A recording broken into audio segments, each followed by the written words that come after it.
Assalomu alaykum aziz obunachilar. Bugun bize Xorazm viloyati Xanqa tumanına RG130 kombaynimizni buğday o'rish jarayonini tasvir olish uchun yetib keldik.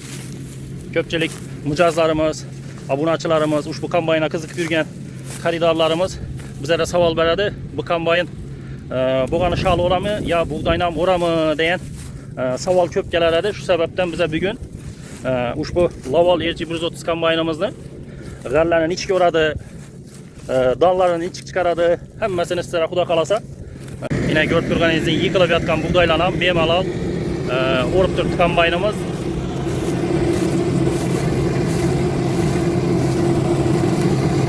Hozir bunkeri dolgandan keyin dallarini ham to'kish jarayonini, dalning ichki chiyisini chiqarib turganini ham videolarini ko'rsatib beramiz.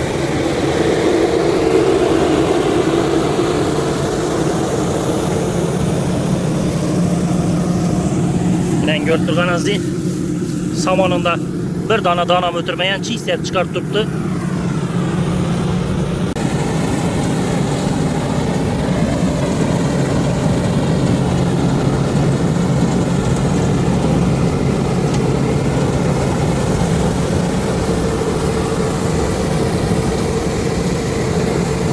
Hazır kombaynımızda bunkeri doldu.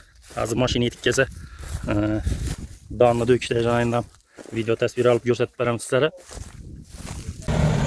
Yine maşinimiz ham yetib keldi. Hazır xudo qalasa danimizni dökemiz.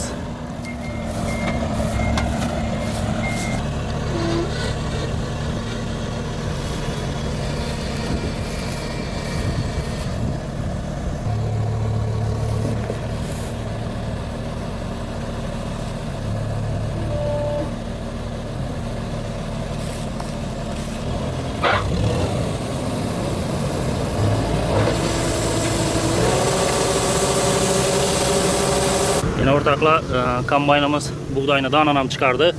Görüp turibsiz. Hech qanday bulashi gabash emas.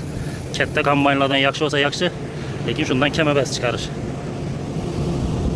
Agar sizlarning shunday Laval kombaynlari hamda Laval traktorlari qiziqsangizlar, bizani O'zbekiston bo'ylab 7 ta nuqtada o'z ish faoliyatimizni ko'rsatib keltiramiz. Ulardan Vodiyda, Qarshida, Samarqandda, Buxoroda, Xorazmda, Nukusda hamda asosiy ofislarimiz Toshkentda.